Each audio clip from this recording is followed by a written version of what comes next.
Morning guys, gagawa ko ngayon ng project ni para ibigay ko kay Inday. Yan. Wala na ako natirang balls kaya kumuha uli ako ng panibago at nagdagdag kasi ang natitira kong ratan ay malaki na. Wala nang maliliit kaya medyo maraming bola magagamit ko dito.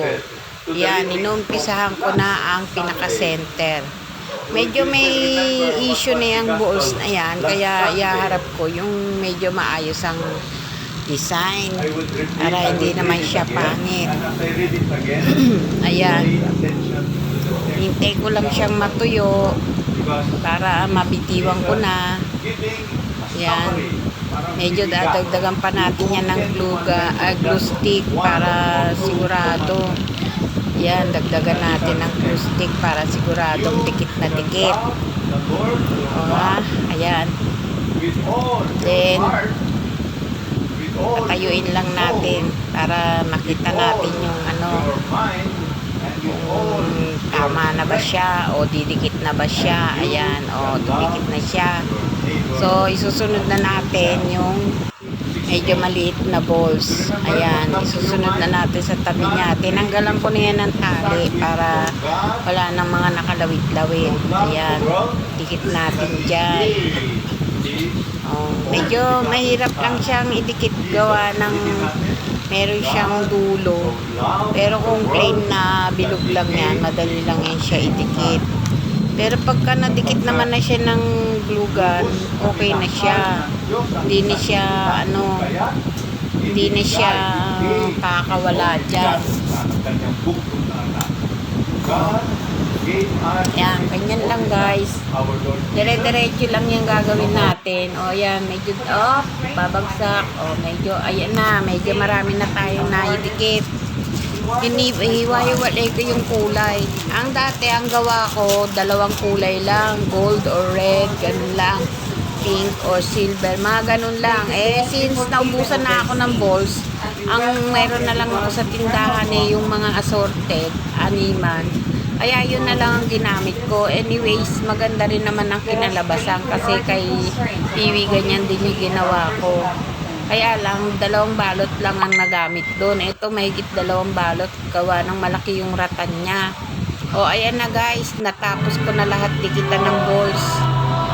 O, ngayon lalagyan ko muna siya ng tali. Kasi nung nakaraan, yung nilagay kong tali ay,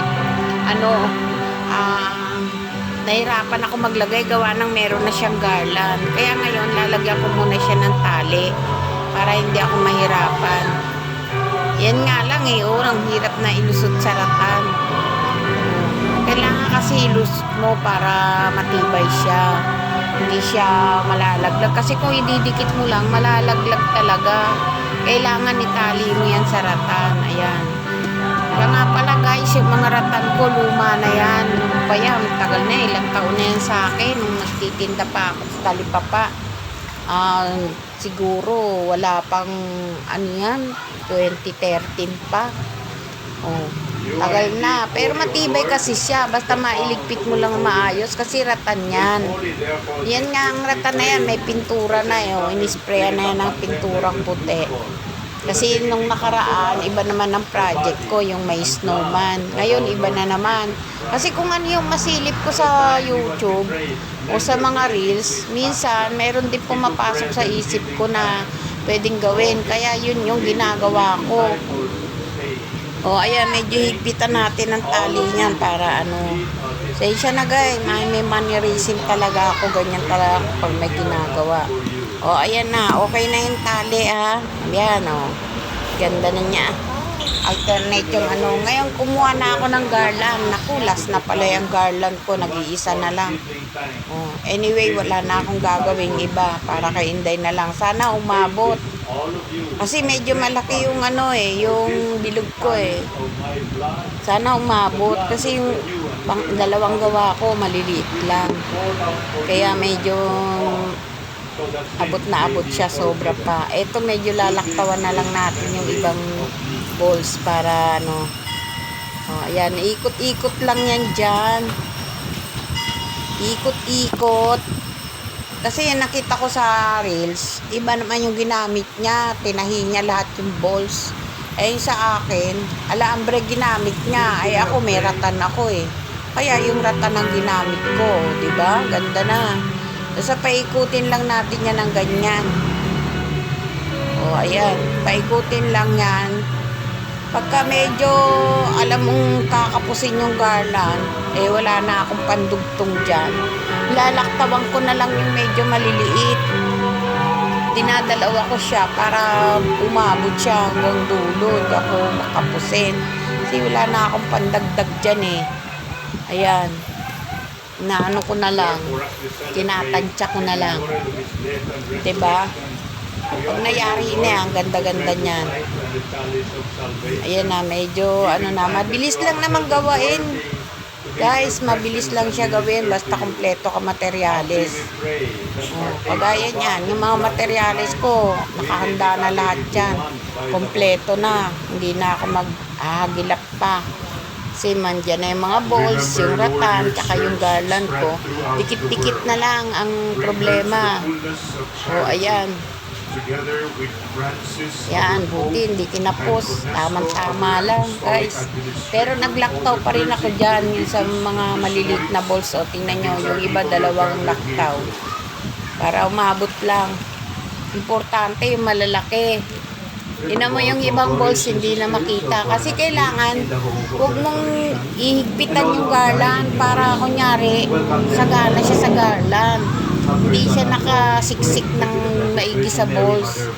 Kikita pa rin yung balls. O, ayan na guys. Tapos na siya. Meron na siyang garland. Yung likod anyway, kahit na may kitang kahoy dun eh, okay lang. At least, yung harap, bumuo. Ngayon, gagawa na ako ng ano ko, yung ididikit ko sa gagawin kong kandila. Eh, mga ritaso ko na ano, eva foam. Ayan. Mga glittery foam yan. Yan ay didikit ko sa kandila parang dekorasyon. Gagawin kong kunyari na candy cane na parang kandila naman. Yan. Tapos gagawa tayo ng kunyari apoy.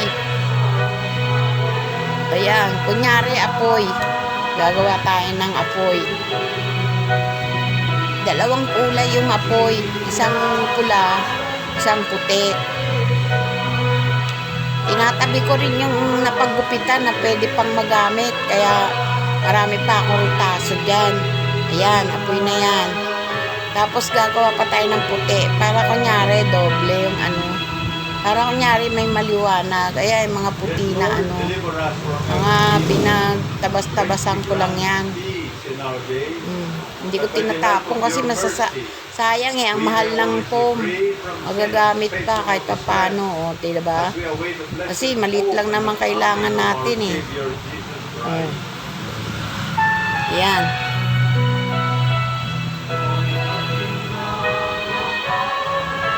Ngayon, didikit ko na yan. Ididikit ko na yan para magawang apoy na, kunyari, ganyan.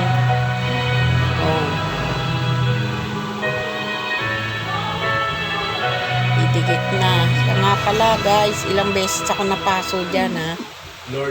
Kasi siyempre tinatanggal ko yung mga sobra-sobra. Tsaka kahit na kalalagay lang, hinawakan ko na para magdikit talaga siya. O ayan, apoy na.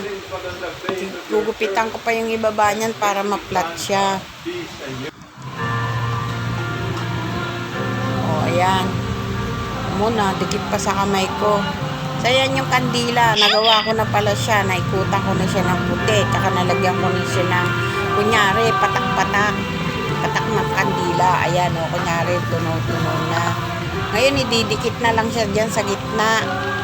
Ayan, guys, didikit ng ganyan. O.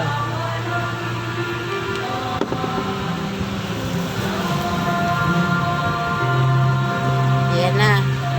Didikit, ginamihan ko ng glue stick para ano, sure na didikit. Diyan ko na lang siya sa likod ng balls dinikit kasi para wala na siyang pagdidikitan eh. Yung kahoy nakatago eh. Para ano siya, para kitang-kita sa harap. O, ayan, di ba? Medyo ingatan lang at basa pa yung styro nga pala yung parang kandila dyan, styro. Napulot ko lang yan, styro na bilog.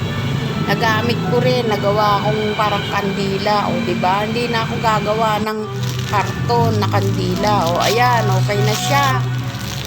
Pwede na siyang isabit, pero may dadagdag pa ako dyan. Ayan. O, ayan ang idadagdag ko dyan. O, ha, guys. Yan ang ating fairy light. Nag-order ako niya na 4 para sa aming 4. Tigisa kami. O, ayan, guys, nailagay ko na, di ba? Ang ganda-ganda.